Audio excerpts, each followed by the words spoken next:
সাদেক এগ্রোর কোটি টাকার নিষিদ্ধ গরুর ক্রেতা মেয়র আতিকের ভাতিজা কোরবানির জন্য কেনা হলেও দেয়া হয়নি জবাই।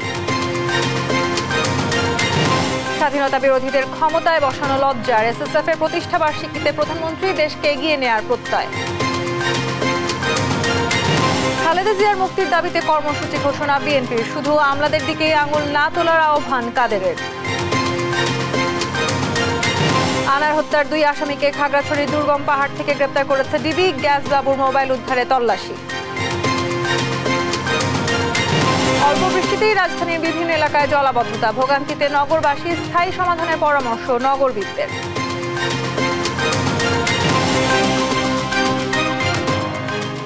সংবাদ সন্ধ্যায় দেখছিলেন কেস টিমটিবার সংবাদ শিরোনাম, সঙ্গে আছি আমি তাসনুভা তন্নি। সাদেক এগ্রোর কোটি টাকার সেই নিষিদ্ধ গরুর ক্রেতা ঢাকা উত্তর সিটি কর্পোরেশনের মেয়র আতিকুল ইসলামের ভাতিজা সাকির আহমেদ। তিনি ইসলাম গ্রুপের বর্তমান ব্যবস্থাপনা পরিচালক। তবে 1 কোটি টাকা দিয়ে কিনলেও গরুটি এবছর কোরবানি দেওয়া হয়নি বলে নিশ্চিত করেছে সাদেক এগ্রো। দেশ টিভির অনুসন্ধানে মিলেছে এমন তথ্য। এম এ আজিমের বিশেষ রিপোর্ট। ব্রাহ্মা জাতের গরুকে বংশমর্যাদা সম্পন্ন গরু উল্লেখ করে এবারের কোরবানির ঈদে আলোচনায় আসে সাদেক এগ্রো। নিষিদ্ধ জাতের গরুটি কোটি টাকায় বিক্রির বিষয়টি নিশ্চিত করেন ছাগলকাণ্ডে আলোচিত সমালোচিত সাদেক এগ্রো মালিক ইমরান। বংশমর্যাদাপূর্ণ গরু এর জন্য দাম বেশি, এটাই কারণ। এটার ওজন কত কিংবা এটার মাংস আসলে খেতে কেমন, এইটার জন্য না। কে সেই কোটি টাকার গরুর ক্রেতা তা আড়ালেই ছিল এতদিন। তবে দেশ টিভির হাতে আসা এক ভিডিওতে দেখা যায় গরুটির ক্রেতা শাকের নামের এ ব্যক্তি। সাদেক এগ্রো মালিক ইমরান তাকে গরুটি বুঝিয়ে দিচ্ছেন এবং তার মঙ্গল কামনা করছেন। সোল্ড টু আমাদের বিলাভেড শাকের ভাই। শাকের ভাই এইবার পবিত্র হজ পালন করতে যাচ্ছেন। সবাই শাকের ভাই হজ কবুল হওয়ার দোয়া করবেন। কোটি টাকায় নিষিদ্ধ গরু কেনা শাকের আহমেদের আয়ের উৎস কি জানতে মাঠে নামে দেশ টিভি টিম। ইসলাম গ্রুপের গুলশান অফিস থেকে নিশ্চিত হওয়া যায় তিনি বর্তমানে প্রতিষ্ঠানটির ব্যবস্থাপনা পরিচালক। সবগুলো গার্মেন্টস উনি দেখাশোনা করেন। ওই যে 2 ভাই, শাকির আহমেদ আর শাকির আহমেদ। এ প্রতিষ্ঠানে সম্পৃক্ত ঢাকা উত্তর সিটির মেয়র আতিকুল ইসলাম, শাকের তার ভাতিজা। ইসলাম গ্রুপ মেয়র আতিকের পারিবারিক প্রতিষ্ঠান। মেয়র সে আসলে কতটুকু দেখাশোনা করেন? আতিক স্যারের গার্মেন্টসের ব্যবসাটা ভিন্ন, গরু একটা। আতিক স্যারের ব্যবসাটা লোকজন সব বনাইতে বসেন। বাড়িধারায় আছে শাকেরের আরেকটি অফিস ও আলিশান বাড়ি। তবে হজে থাকায় বক্তব্য মেলেনি তার। দেশের বাইরে গেছে কতদিন? দেশের ইতিহাসে কোটি টাকায় একটি গরু কেনা প্রথম ব্যক্তি শাকের আহমেদ। 1300 কেজির গরুটির দাম কোটি টাকা হলে 1 কেজি মাংসের দাম পড়ে 7,500 টাকা। এম এ আজিম, দেশ টিভি, ঢাকা। প্রধানমন্ত্রী শেখ হাসিনা বলেছেন, স্বাধীনতা বিরোধীদের ক্ষমতায় বসানো জাতির জন্য বড় লজ্জার। বলেন, 15 আগস্টের পর যারা ক্ষমতায় এসেছিল তারা দেশকে এগিয়ে নিতে পারেনি, বরং একের পর এক কু করে সশস্ত্র বাহিনীর দক্ষ কর্মকর্তাদের হত্যা করেছে। বুধবার এসএসএফ এর প্রতিষ্ঠা বার্ষিকীতে এসব কথা বলেন তিনি। এ সময় কারো সঙ্গে যুদ্ধ নয়, সার্বভৌমত্ব রক্ষায় সব সময় প্রস্তুত থাকার নির্দেশনা দেন সরকার প্রধান। বিস্তারিত শামীম আক্তারের রিপোর্টে। স্পেশাল সিকিউরিটি ফোর্স এসএসএফ এর 38তম প্রতিষ্ঠা বার্ষিকী উপলক্ষে প্রধানমন্ত্রী কার্যালয়ের শাপলা হলে আয়োজিত দরবারে অংশ নেন প্রধানমন্ত্রী শেখ হাসিনা। এ সময় এসএসএফ এর কর্মকাণ্ডের প্রশংসা করে আরও দৃঢ়তা, সততা ও নিষ্ঠার সঙ্গে দায়িত্ব পালনের পরামর্শ দেন প্রধানমন্ত্রী। তিনি জানান, সশস্ত্র বাহিনীকে আরো আধুনিক ও যুগোপযোগী করে গড়ে তুলতে দীর্ঘমেয়াদী পরিকল্পনা বাস্তবায়ন করছে সরকার। সকলের জন্য আমরা কাজ করেছি, সকলকে অনেক দূর এগিয়ে নিয়ে গেছি। তারপরেও অন্তত যারা জীবনের ঝুঁকি নিয়ে প্রতিনিয়ত কাজ করে সেদিকে লক্ষ্য রেখেই তাদের জন্য সেই ধরনের গাড়ি থেকে শুরু করে আধুনিক সরঞ্জামাদি যা যা দরকার সবই কিন্তু আমরা ব্যবস্থা করে দিয়েছি। প্রধানমন্ত্রী বলেন, বঙ্গবন্ধুর আদর্শ ধারণ করে সবার সঙ্গে বন্ধুত্বপূর্ণ সম্পর্ক বজায় রাখতে চায় সরকার। তবে আঘাত এলে প্রতিহত করার জন্য প্রস্তুত থাকতে হবে। যে কোনো ভাবে হোক বহিঃশত্রুর আক্রমণ থেকে দেশকে রক্ষা করা, নিজেদের রক্ষা করা। আমরা কারোর সাথে যুদ্ধ করতে যাব না, কিন্তু আক্রান্ত হলে যেন নিজের দেশের স্বাধীনতা সার্বভৌমত্ব রক্ষা করতে পারি, সেইভাবেই আমাদেরকে প্রস্তুতি নিতে হবে, সেইভাবে আমাদের থাকতে হবে। সেই দিকে স্বাধীনতা বিরোধীদের দেশের রাষ্ট্র ক্ষমতায় বসিয়ে জাতিকে কলঙ্কিত করা হয়েছে উল্লেখ করে বঙ্গবন্ধু কন্যা বলেন, ৭৫-এর পর যারা ক্ষমতায় এসেছিল তারা একের পর এক কু করে সেনা ও বিমান বাহিনীর অফিসারদের হত্যা করে। যাদের বিরুদ্ধে যুদ্ধ করে আমরা বিজয় অর্জন করলাম, সে পরাজিত শক্তিকে আবার ক্ষমতায় বসানো হলো, আর যারা বিজয় অর্জন করলো তাদেরকে হত্যা এবং অবহেলা। এটাই হচ্ছে জাতির জন্য সব থেকে দুর্ভাগ্য। 15ই আগস্টের পর যারা ক্ষমতা এসেছিল, দেশকে আর তারা এগিয়ে নিয়ে যেতে পারেনি, বরং একের পর এক কু হয়েছে। এই সেনাবাহিনীরই হাজার হাজার অফিসার সৈনিক নির্বিচারে তাদের হত্যা করা হয়েছে। বিমান বাহিনী তো প্রায় খালি হয়ে গিয়েছিল, অফিসার সৈনিকদের হত্যা করা হয়েছিল।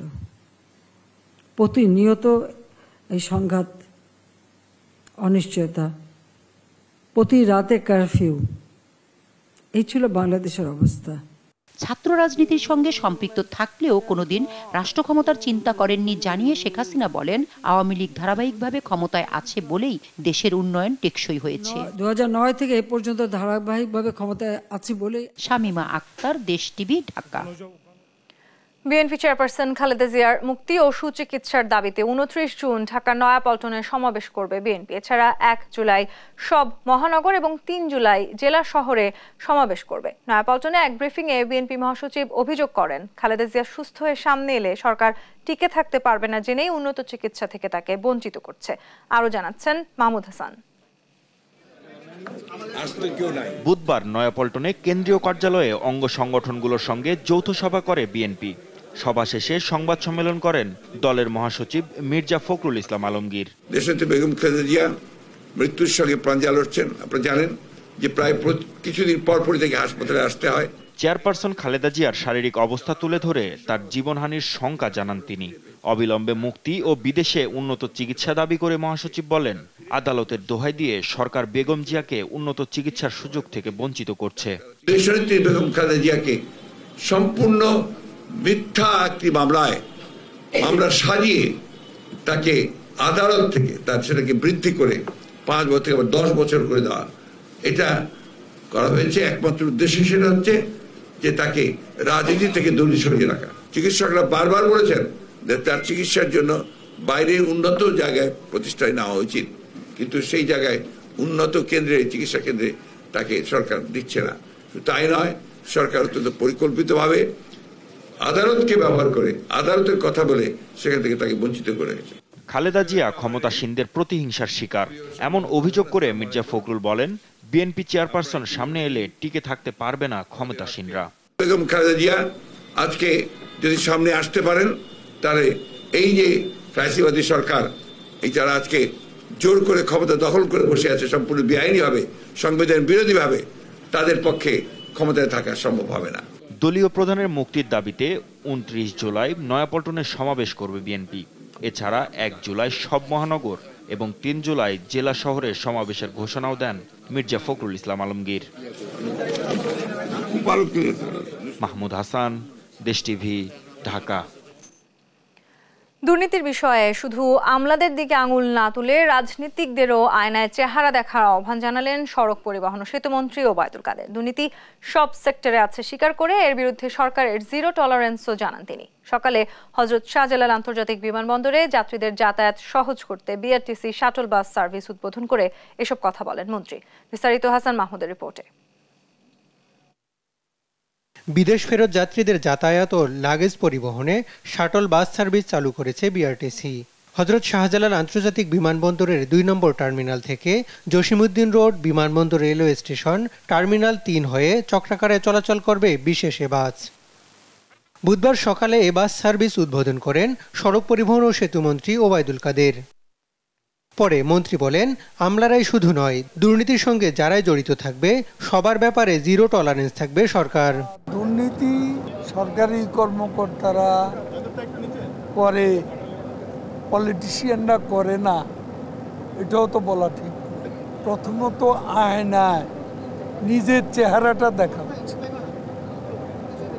যে আমি অ্যাজ এ পলিটিশিয়ান আমি আমলাদের করাপশনের বিরুদ্ধে বলছি, তো আমার এখানেও তো করাপশন আছে। এ সময় দুর্নীতি দমন কমিশন স্বাধীনভাবে কাজ করছে বলেও জানান তিনি। দুর্নীতি যেই করুক, এখানে সরকারের জিরো টলারেন্স, প্রধানমন্ত্রীর জিরো টলারেন্স, দুর্নীতি তদন্ত করার অধিকার আছে দুদকের, এবং এর স্বাধীনতা সরকার কোনো প্রকার হস্তক্ষেপ করেনি। দুটি বাস দিয়ে শাটল সার্ভিস শুরু হলেও ধীরে ধীরে পরিধি আরও বাড়ানো হবে, এতে যাত্রীদের ভোগান্তি কমবে বলে আশা করছে কর্তৃপক্ষ। হাসান মাহমুদ, দেশ টিভি, ঢাকা। খাগড়াছড়ি ও চট্টগ্রামের দুর্গম পাহাড়ি এলাকায় হেলিকপ্টারে করে অভিযান চালিয়ে এমপি আনোয়ারুল আজিম আনার হত্যার আসামি ফয়সাল ও মোস্তাফিজকে গ্রেপ্তার করেছে ডিবি।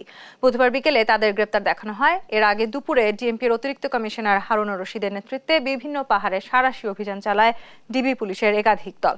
পরে আসামিদের নিয়ে হেলিকপ্টারে করে রাজধানীতে ফেরে ডিবির দল। পূর্বাচলে নেমে অভিযানের বিস্তারিত সাংবাদিকদের জানান ডিবি প্রধান। শিমুল ভুইয়া ছিল মূল ঘাতক, তারই মূল সহযোগী ছিল আজকে যে দুইজনকে আমরা গ্রেপ্তার করেছি, সে হলো ফয়সাল এবং মুস্তাফিজ। এবং এই দুইজন আজকে আমাদের কাছে গ্রেপ্তার হওয়ার সাথে সাথেই তারা সকল কিছু তারা আমাদের কাছে স্বীকার করেছেন। সীতাকুণ্ডের পাহাড়ের নিচে একটা পাতাল কালী মন্দির আছে, সেখানে তারা গিয়া নাম ধারণ করছে। একজন হলো পলাশ, আরেকজন হলো শিমুল, পলাশ রায়, শিমুল রায়। এই নাম ধারণ করে দুজনেই হিন্দু সেজে তারা সেখানে ওই কালী মন্দিরে থাকে। আর রাতের বেলা এনে ঘুম, মানে তারা বলে যে আমরা মাকে বেশি ভালোবাসি, আমরা কালী মন্দির ছাড়া থাকতে পারি না। এই ছদ্মবেশ ধারণ করে তারা এখানে প্রায় 23 দিনের মতো ছিল। সংসদ সদস্য আনোয়ারুল আজিম আনার হত্যা মামলার আসামি কাজী কামাল আহমেদ ওরফে গ্যাস বাবুর মোবাইল ফোন উদ্ধারে ঝিনাইদহে অভিযানে নেমেছে ডিবি পুলিশ। বুধবার দুপুর 12টার দিকে সিনিয়র জুডিশিয়াল ম্যাজিস্ট্রেট ফারুক আজমের নেতৃত্বে শহরের দুটি পুকুরে তল্লাশি শুরু হয়। তবে বিকেল পর্যন্ত মোবাইল উদ্ধারের কোনো তথ্য জানায়নি পুলিশ। সহকর্মী মেহেদী হাসান সবুজের প্রতিবেদন, জানাচ্ছেন আপন অপু। এমপি আনার হত্যাকাণ্ডের আলামত আওয়ামী লীগ নেতা কাজী কামাল আহমেদ ওরফে গ্যাসবাবুর 3টি মোবাইল ফোন। আদালতে দেয়া জবানবন্দিতে গ্যাসবাবু জানায় ফোন 3টি পুকুরে ফেলে দেওয়ার কথা। পরে মোবাইল ফোন 3টি উদ্ধারের নির্দেশ দেয় আদালত। আদালতের নির্দেশ অনুযায়ী বুধবার গ্যাসবাবুকে সঙ্গে নিয়ে ফোন 3টি উদ্ধারে ঝিনাইদহে আসেন ডিবির আভিযানিক দল। শহরের পায়রা চত্বর এলাকার পিপিলিকা মার্কেট ও স্টেডিয়ামের পিছনের দুটি পুকুরে ডুবুরি ও জেলেদের নিয়ে শুরু করে অভিযান। নেতৃত্ব দেন ঝিনাইদহের সিনিয়র জুডিশিয়াল ম্যাজিস্ট্রেট ফারুক আজম, সঙ্গে ছিলেন ডিবি প্রধান হারুন।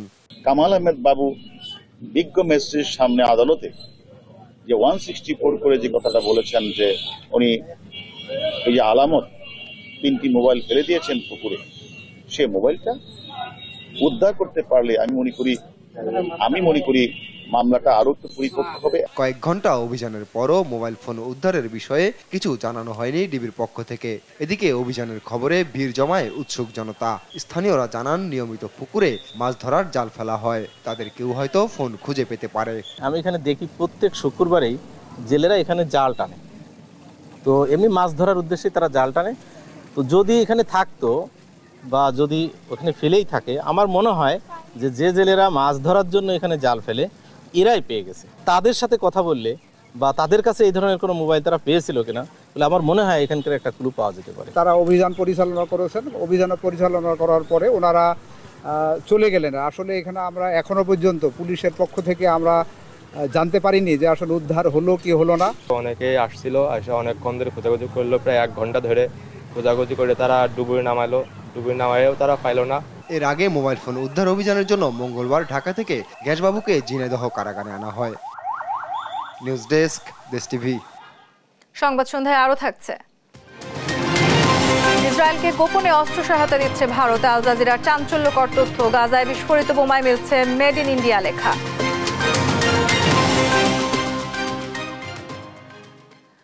মাত্র ৩০ মিনিটে টানা বৃষ্টির চাপ নিতে পারছে না রাজধানীর ২ সিটি কর্পোরেশন। জলাবদ্ধতার দুর্ভোগ যেন পিছু ছাড়ছে না নগরবাসীর। ২ সিটির মেয়রই জলাবদ্ধতা নিরসনে নিজেদের সফল দাবি করলেও বাস্তব চিত্র তার উল্টো। নগর পরিকল্পনাবিদরা বলছেন, মিথ্যা আশ্বাস আর প্রতিশ্রুতি দিয়ে জলাবদ্ধতা নিরসন হবে না, দরকার সঠিক আর স্থায়ী সমাধান। বিস্তারিত নিয়াজ মোর্শেদের প্রতিবেদনে। মাত্র ৩০ মিনিটের বৃষ্টিতে মিরপুরে জলাবদ্ধতা তৈরি হলে উত্তর সিটি কর্পোরেশনের কুইক রেসপন্স টিমের কোনো সাড়া না পেয়ে নিজেরাই ম্যানহোলের ময়লা পরিষ্কারে নেমে পড়েন স্থানীয় বাসিন্দারা। আসার কথা ছিল, কিন্তু ওনাদেরও আমি কয়েকবার বলে দিছি যে আপনারা সঙ্গে সঙ্গে একটু ড্রেনগুলো পরিষ্কার করে দিবেন, কিন্তু তারা মুখে করে না। আমিও পরিষ্কার করছি অনেক দূর পর্যন্ত, অনেকক্ষণ পর্যন্ত পরিষ্কার করতেছি, 1 ঘন্টা ধরিয়া। কাজীপাড়া, শেওড়াপাড়া ও মিরপুর ১০ নম্বর এলাকায় বুধবার সকালে ৩০ মিনিটের বৃষ্টিতে তৈরি হয় জলাবদ্ধতা। এতে ভোগান্তিতে পড়েন সাধারণ মানুষ। এমনকি যোগাযোগ খাতে যুক্ত হওয়া মেট্রো রেলের যাত্রীরাও পড়েন সমস্যায়। তো ভালোই আসলাম, কিন্তু এসে তো লাভ হলো না। এসে তো সেই আবার পানির মধ্যেই আটকে গেলাম, দাঁড়িয়ে আছি অনেকক্ষণ, কোনো রিক্সাই নেই। আমাদের উপর দিয়ে প্রযুক্তি আধুনিক হয়েছে, নিচ দিয়ে হয় নাই। মেনহোল প্রত্যেকটা জ্যাম হওয়ার কারণে অল্প বৃষ্টিতে এই রাস্তা এমন হয়ে গেছে। বৃষ্টি হলেই প্রচুর পরিমাণে পানি ওঠে, এটাতে আমরা অনেক দুর্ভোগের ভিতরে আছি। আর ঢাকা দক্ষিণ সিটির আওতাধীন নিউ মার্কেট ও মৌচাক এলাকায়ও তৈরি হয়েছে বৃষ্টির জলাবদ্ধতা। বৃষ্টির পানি সড়ক উপচে বিভিন্ন ব্যবসা প্রতিষ্ঠানেও প্রবেশ করে, যা ভোগান্তি বাড়ায় সব এলাকার সাধারণ মানুষের।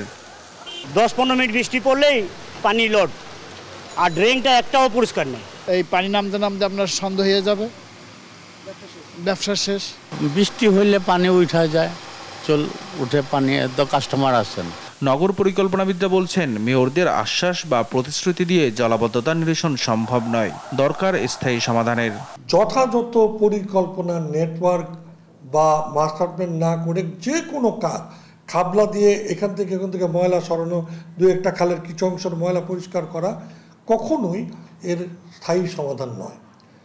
এই স্থায়ী সমাধানের আরেকটি উপযুক্ত সংযুক্ততা হলো কঠিন এবং তরল বর্জ্যকেও এর সাথে ব্যবস্থাপনা যুক্ত করা। জলাবদ্ধতার স্থায়ী সমাধানের দাবি জানিয়ে আসছেন রাজধানীবাসীরাও। নিয়াজ মোর্শেদ, দেশ টিভি, ঢাকা। ছাগলকান্দে আলোচিত সাবেক এনবিআর সদস্য মতিউর রহমান নরসিংদীতেও স্ত্রীর নামে গড়েছেন অঢেল সম্পত্তি। গেল 15 বছরে লায়লার নামে সম্পদ বেড়েছে কয়েক গুণ। তার বিরুদ্ধে অভিযোগ রয়েছে, রিসোর্টের নামে দখল করেছেন স্থানীয়দের বহু জমি। রায়পুর উপজেলার চেয়ারম্যান লায়লা কিভাবে এসব সম্পদ পেয়েছেন তা তদন্তের দাবি জানিয়েছেন স্থানীয় আওয়ামী লীগ নেতারা। সহকর্মী সুমন বর্মনের তথ্যচিত্রে সালমা জাহানের ডেস্ক রিপোর্ট। ছাগলকাণ্ডে আলোচিত তরুণ মুশফিকুর রহমানের বাবা রাজস্ব কর্মকর্তা মতিউর রহমানের প্রথম স্ত্রী লায়লা কানিজ লাকি। অধ্যাপকের চাকরি ছেড়ে 2022 সালে রাজনীতিতে আসেন লাকি। নরসিংদী রায়পুরা উপজেলার মরজালে 30 বিঘা জমির উপর গড়ে তুলেন আলিশান ওয়ান্ডার পার্ক ও ইকো রিসোর্ট। এছাড়া বানিয়েছেন আধুনিক স্থাপত্যের ডুপ্লেক্স বাড়ি। এসব সম্পদের বেশিরভাগই সাধারণ মানুষের জমি দখল করে করার অভিযোগ করেছেন স্থানীয়রা। আমার যে পিত্ত সম্পদরা মূলত আমার যদি গভর্নমেন্টের দলিল সঠিক থাকে এবং গভর্নমেন্টের হাতে বিচার থাকে, একবারে নিঃশর্তভাবে আমার জমিটা কীভাবে নিচ্ছে এটা আমার জানার বিষয়। যদি দলিল সঠিক থাকে এবং গভর্নমেন্ট সঠিক থাকে, তাহলে আমার জমিনের দাম আছে। আমার জমিটা এসে আমার কাছে না নিয়ে পুরোটা কীভাবে দখল করে দিচ্ছে।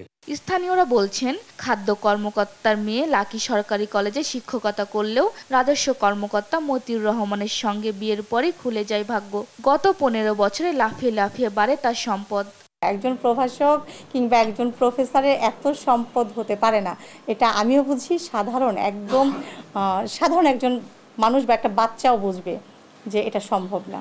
স্থানীয় আওয়ামী লীগ নেতারা জানায়, 2023 সালে রায়পুরা উপজেলা পরিষদের সাবেক চেয়ারম্যান সাদেকুর রহমানের মৃত্যুর পর স্থানীয় এমপি রাজিউদ্দিন আহমেদ রাজুর সমর্থনে বিনা প্রতিদ্বন্দ্বিতায় উপজেলা পরিষদের চেয়ারম্যান নির্বাচিত হন লাকি। সেই সঙ্গে স্বামী ও স্থানীয় এমপির প্রভাব খাটিয়ে বাগিয়ে নেন জেলা আওয়ামী লীগের ত্রাণ ও সমাজ কল্যাণ বিষয়ক সম্পাদকের পদ। লাকির এসব সম্পদের আয়ের উৎস খতিয়ে দেখা দাবি করছেন আওয়ামী লীগের নেতারা। একজন সম্মানিত টিচারের তো এত অঢেল সম্পদ থাকতে পারে না। পার্কের সামনে যে এই জায়গাগুলো মানুষের কাছ থেকে দখল করে রাখছে। মনে হয় লাকির কাছে এই নরসিংদীর আওয়ামী লীগ জিম্মি, আর এক মতিউরের কাছে মনে হয় সারা বাংলাদেশ জিম্মি। এটা যদি সরকার যুগোপযোগী পদক্ষেপ না নেই মানুষ আস্থা হারিয়ে ফেলবে। স্বামী স্ত্রীর এমন কর্মকাণ্ডে জেলা আওয়ামী লীগের ভাবমূর্তি ক্ষুণ্ণ হচ্ছে দাবি করে লাকির বিরুদ্ধে ব্যবস্থা নেওয়ার দাবি স্থানীয় আওয়ামী লীগ নেতাকর্মীদের। নিউজ ডেস্ক, দেশ টিভি। দেখছেন সংবাদ সন্ধ্যা। জিআই পণ্যের স্বীকৃতি জটিলতা নিরসনে দ্বিপক্ষীয় চুক্তি জরুরি বলে মনে করে সিপিডি। এ বিষয়ে বাংলাদেশ ও ভারতকে একটি আইনি কাঠামোয় আসতে হবে বলেও মত তাদের। বুধবার সকালে রাজধানীর ধানমন্ডির সিপিডি কার্যালয়ে সুন্দরবনের মধু ভারতের ভৌগোলিক নির্দেশ পণ্যের স্বীকৃতি পাওয়ার বিষয়ে এক সংবাদ সম্মেলনে এসব তথ্য তুলে ধরে সিপিডি। বাংলাদেশে রয়েছে এমন অন্তত 10টি পণ্য ভারত নিজেদের ভৌগোলিক নির্দেশক পণ্য হিসেবে নিবন্ধন করেছে, তবে তারা স্থানের নাম নির্দিষ্ট করে বলেনি। অনতিবিলম্বে সচিব পর্যায়ে বৈঠকের মাধ্যমে মধু সহ এসব জিআই পণ্যের স্বীকৃতি ফিরিয়ে নেওয়ার আহ্বান জানিয়ে সিপিডি বলেছে, এলডিসি উত্তরণ টেকসই করতে মেধাশক্তির দিকে গুরুত্ব দিতে হবে। এটা শুধুমাত্র রাজনৈতিক বিষয়াদি না যে ওটা বড় দেশ আর ছোট দেশ, দুটা দেশই সমান দেশ, দুটা দেশই সার্বভৌম দেশ, দুটা দেশই স্বাধীন দেশ। সেহেতু আমরা সমানে সমানে কথা বলতেছি, কেউ বড় কেউ ছোট এইভাবে হয় না। এটা জাতিসংঘের কাঠামোতে এক দেশ এক ভোট। যে আমরা এখানে সাংঘর্ষিক না, যেহেতু এটা একটা কমন আমাদের একটা প্রোডাক্ট, সুতরাং কিভাবে আমরা উইন উইন ভাবে এটাকে আমরা মার্কেটিং করতে পারি সেই দৃষ্টিভঙ্গি থেকেই কিন্তু আমরা বলছি। চাহিদার তুলনায় বেশি উৎপাদন হলেও সংরক্ষণের অভাবে প্রতি বছর পেঁয়াজ আমদানি করতে হচ্ছে বলে জানিয়েছেন বাণিজ্য প্রতিমন্ত্রী আহসানুল ইসলাম টিটু। জানান, বাজার নিয়ন্ত্রণে পেঁয়াজ, আলু ও অন্যান্য পণ্য আমদানিতে ভারতের পাশাপাশি মিয়ানমারের সঙ্গেও চুক্তি হচ্ছে। সচিবালয়ে বিএসআরএফ সংলাপে তিনি আরও বলেন, দ্রব্যমূল্য সহনীয় রাখতে নিয়মিত বাজার পর্যবেক্ষণ করা হচ্ছে। বিস্তারিত নূপুর মাহমুদের রিপোর্টে। দেশে পেঁয়াজের চাহিদা 28 থেকে 30 লাখ মেট্রিক টন, বিপরীতে উৎপাদন হয় 35 লাখ টনের বেশি। কিন্তু প্রতি বছরই দেখা দেয় সংকট, বাজারে তৈরি হয় নৈরাজ্য। চাহিদা পূরণে আমদানি করা পেঁয়াজের সিংহভাগই আসে ভারত থেকে, কিন্তু অভ্যন্তরীণ সংকট দেখিয়ে রপ্তানি নিষেধাজ্ঞা দেয় দেশটির সরকার। পরবর্তীতে 4 মে নিষেধাজ্ঞা তুলে নিলেও 40% শুল্ক আরোপ করে ভারত। বিএসআরএফ এর সংলাপে বাণিজ্য প্রতিমন্ত্রী জানান, পর্যাপ্ত উৎপাদন হলেও যথাযথভাবে সংরক্ষণ করতে না পারায় তৈরি হয় সংকট। তবে এখনো দেশে পেঁয়াজ ও আলুর পর্যাপ্ত মজুদ আছে বলেও জানান তিনি। ভারতের পেঁয়াজের উপরে রপ্তানি নিষেধাজ্ঞা থাকার পরেও আমরা রমজান মাসে পেঁয়াজ আনতে সমর্থ হয়েছিলাম। নাসিক থেকে ট্রেনে করে প্রায় 7 দিন ভোরে তারা পেঁয়াজ পাঠাইছিল এবং পেঁয়াজের মূল্যটা আমরা কিন্তু সেই সময়ে মোটামুটি একটা যৌক্তিক পর্যায়ে রাখতে সমর্থ হয়েছিলাম। প্রতিমন্ত্রী জানান, পেঁয়াজ, আলু, ডাল সহ বেশ কয়েকটি খাদ্যপণ্য আমদানিতে ভারতের পাশাপাশি মিয়ানমারের সঙ্গেও চুক্তি হচ্ছে। জুলাই মাসেই আমরা চেষ্টা করব সেই চুক্তিটাকে সই করতে, তাহলে মিয়ানমার থেকেও আমরা কিছু জিনিস, পেঁয়াজ, ডাল, যে নিত্য প্রয়োজনীয় জিনিসগুলি আছে সেগুলোও কিন্তু আমরা আনতে পারবো। এসব নিত্যপণ্য বাজারে এলে দাম নিয়ন্ত্রণে আসবে বলেও মনে করেন বাণিজ্য প্রতিমন্ত্রী। নূপুর মাহমুদ, দেশ টিভি, ঢাকা। সংবাদ সন্ধ্যায় আরও থাকছে। ভোরে বিশ্বকাপের প্রথম সেমিফাইনালে মুখোমুখি হবে সাউথ আফ্রিকা আফগানিস্তান। ফাইনালে চোখ মাকরামের চমকে দিতে চান রাশিদ।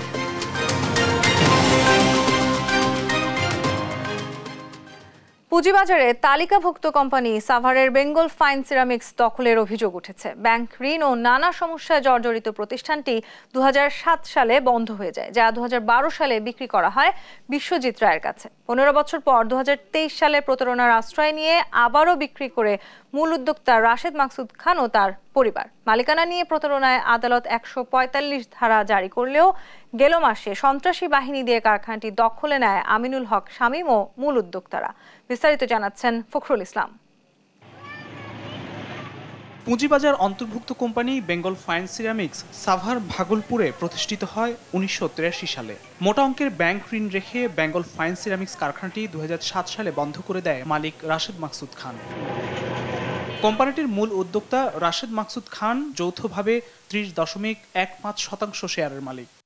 আর্থিক সংকটে 2012 ও 2013 সালে বেঙ্গল ফাইন সিরামিক্স কারখানাটির স্পন্সর ও পরিচালক শেয়ার 30.15% মধ্যে 24.29% শেয়ার সমঝোতা স্মারকের মাধ্যমে বিক্রি করেন বিশ্বজিৎ রায়ের কাছে।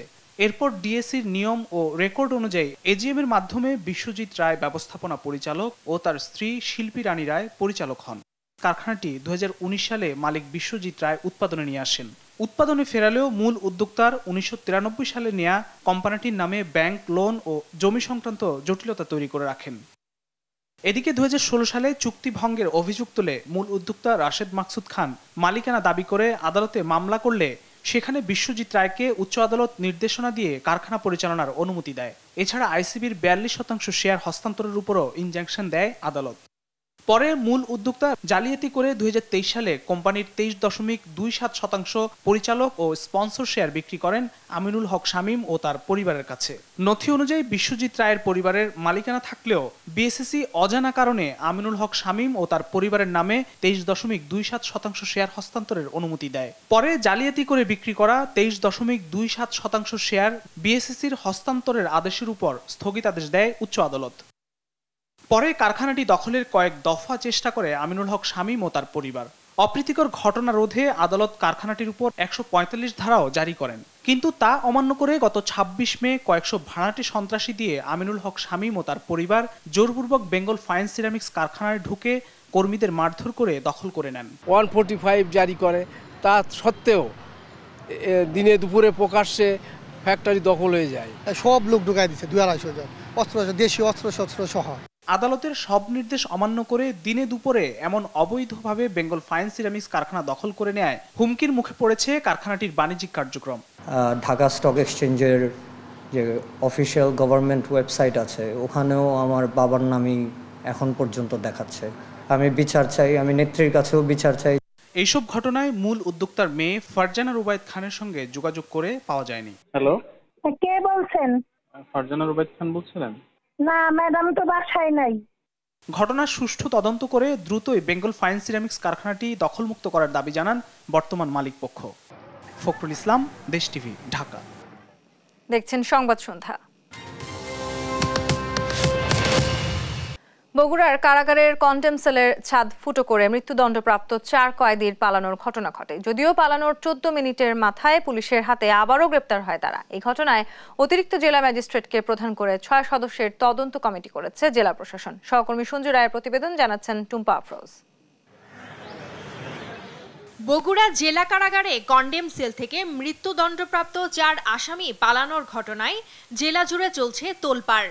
মঙ্গলবার দিবাগত রাত 3:56 কন্ডেম সেলের ছাদ ফুটো করে নিজেদের ব্যবহৃত বিছানার চাদর, লুঙ্গি ও গামছা দিয়ে রশি বানিয়ে পালায় নজরুল ইসলাম ওরফে মঞ্জু, আমির হামজা, জাকারিয়া ও ফরিদ শেখ নামের 4 কয়েদি। একই সেলে থাকা মৃত্যুদণ্ডপ্রাপ্ত 4 আসামির 2 জনের বাড়ি বগুড়া, আর বাকি 2 জন ছিলেন নরসিংদীর বাসিন্দা। কারারক্ষীদের চোখ ফাঁকি দিয়ে কন্ডেম সেল থেকে পালালেও মাত্র 14 মিনিটের মাথায় শহরের চাষিবাজার এলাকা থেকে তাদের গ্রেপ্তার করে পুলিশ। তারা প্রত্যেকেই হত্যা মামলায় মৃত্যুদণ্ডপ্রাপ্ত আসামি। এ নিয়ে কারা কর্তৃপক্ষের কারো কোনো বক্তব্য পাওয়া না গেলেও সকালে এক সংবাদ সম্মেলনে বিস্তারিত জানায় জেলা পুলিশ। যে কর্তব্যরত যে পুলিশ দল ছিল তাদের পৃথক হতে পারেনি এবং তাদেরকে আমরা ধরতে। আর যেহেতু কারা অভ্যন্তরের একটা স্পর্শকাতর বিষয়, এগুলো তারা নিশ্চয়ই বিষয়গুলো দেখবে। পুলিশ জানায় দীর্ঘদিনের পরিকল্পনার অংশ হিসেবে মঙ্গলবার দিবাগত রাতে তারা একসঙ্গে দেয়াল টপকে পালানোর চেষ্টা চালায়। গ্রেপ্তারের পর 4 জনকে ডিবি কার্যালয়ে আনা হলে কারা কর্তৃপক্ষ তাদেরকে শনাক্ত করেন। তাদের বিরুদ্ধে মামলা দায়েরের পর আদালতের মাধ্যমে আবারও কারাগারে পাঠানো হবে বলে জানান তিনি। পিএম ইমরুল কায়েসকে প্রধান করে 6 সদস্যের তদন্ত কমিটি গঠন করেছে জেলা প্রশাসন। 6 সদস্য বিশিষ্ট একটা তদন্ত কমিটি গঠন করেছি আমরা। এখানে তদন্ত কমিটি গঠন করে তদন্ত কমিটিকে ফাইন্ডিংস আকারে একটা রিপোর্ট দিতে বলেছি। তারা পৃথক হত্যা মামলার মৃত্যুদণ্ডপ্রাপ্ত আসামি বলে জানিয়েছে পুলিশ। নিউজ ডেস্ক, দেশ টিভি। আন্তর্জাতিক প্রসঙ্গ, ইহুদি রাষ্ট্র ইসরায়েলকে তলে তলে বিপুল প্রাণঘাতী অস্ত্র সরবরাহ করেছে ভারত। চলতি মাসে গাজার নুসেইরাত শরণার্থী শিবিরে ইসরায়েলি বাহিনী যে ভয়াবহ বোমা হামলা চালায় তার অবশিষ্টাংশের লেবেলে লেখা ছিল মেড ইন ইন্ডিয়া। বুধবার এমনই চাঞ্চল্যকর তথ্য প্রকাশ করেছে কাতার ভিত্তিক সংবাদ মাধ্যম আল জাজিরা। যদিও এ নিয়ে মুখ খোলেনি নয়াদিল্লি। লুৎফর কবিরের রিপোর্ট। গেল 7 অক্টোবর থেকে ফিলিস্তিনের অবরুদ্ধ গাজায় বর্বরতা চলছে ইসরায়েলি বাহিনীর। ভূখণ্ডটির স্বাধীনতাকামী সংগঠনটিকে শেষ করে দিতে গিয়ে নারী, শিশুসহ প্রায় 40,000 বেসামরিক ফিলিস্তিনিকে হত্যা করেছে নেতানিয়াহু প্রশাসন। উপত্যকায় রক্তপাতে যে অস্ত্র ও বোমা ব্যবহার করছে ইসরায়েল, এর মধ্যে রয়েছে ভারতের গোলাবারুদও। চলতি মাসের 6 জুন ভূখণ্ডটির দক্ষিণাঞ্চলের নুসেরাত শরণার্থী শিবিরে ইসরায়েলি হামলায় 2.5 শতাধিক বেসামরিক ফিলিস্তিনি প্রাণ হারিয়েছেন, যেখানে জাতিসংঘের আশ্রয় কেন্দ্রের ইসরায়েলের বোমা হামলার পর ফেলে দেয়া ক্ষেপণাস্ত্রের অবশিষ্টাংশের একটি ভিডিও প্রকাশ হয়েছে। সেই লেবেলে লেখা ছিল মেড ইন ইন্ডিয়া। ইসরায়েলকে ভারত গোপনে অস্ত্র সরবরাহের প্রসঙ্গে বুধবার এমন চাঞ্চল্যকর তথ্য সামনে এনেছে সংবাদ মাধ্যম আল জাজিরা। প্রতিবেদনে আরও এসেছে, বোরকাম নামের পণ্যবাহী জাহাজটি চলতি মাসের 15 মে ভোরে স্পেনের কার্তাহেনা বন্দরের উপকূলে ভিড়ে। এমন খবর পেয়ে ফিলিস্তিনি পতাকা নিয়ে ওই জাহাজের বিরুদ্ধে ক্ষোভ প্রকাশ করে স্পেনের কিছু মানুষ। জাহাজে ইসরায়েলের জন্য অস্ত্র নিয়ে যাওয়া হচ্ছে এমন অভিযোগ আনেন তারা। ওই জাহাজে কি আছে তা স্পষ্ট করারও আহ্বান উঠেছিল তাদের কাছ থেকে। এ ঘটনায় স্পেন সরকার কোনো পদক্ষেপ নেওয়ার আগেই বন্দর ছেড়ে স্লোভানিয়ার কোপারের উদ্দেশ্যে রওনা হয় জাহাজটি। তখনই পরিস্থিতি আরও ঘোলাটে হয়। এ নিয়ে কিছু নথিও আসে আল জাজিরার হাতে। তাতে দেখা গেছে ভারত থেকে নিয়ে আসা বিস্ফোরক বোঝাই ছিল জাহাজে, গন্তব্য ছিল ইসরায়েলের আশদুদ বন্দরে। এসব নথি অনানুষ্ঠানিকভাবে সংগ্রহ করে Solidarity Network Against the Palestinian Occupation. ওই পণ্যবাহী জাহাজে 20 টন রকেট ইঞ্জিন, 12.5 টন বিস্ফোরকযুক্ত রকেট, 1,500 কেজি বিস্ফোরক এবং 740 কেজি চার্জ কামানের প্রোপেল্যান্ট বহন করছিল। যদিও এ নিয়ে মুখ খুলেনি জাহাজ সংশ্লিষ্ট কর্তৃপক্ষ, তবে জাহাজের জার্মান বাণিজ্যিক ব্যবস্থাপক আল জাজিরাকে জানান, ইসরায়েলে যাওয়ার সময় গোলাবারুদ বহন করা হয়নি ওই জাহাজে। লুৎফর কবির, নিউজ ডেস্ক, দেশ টিভি। দেখছেন সংবাদ সন্ধ্যা।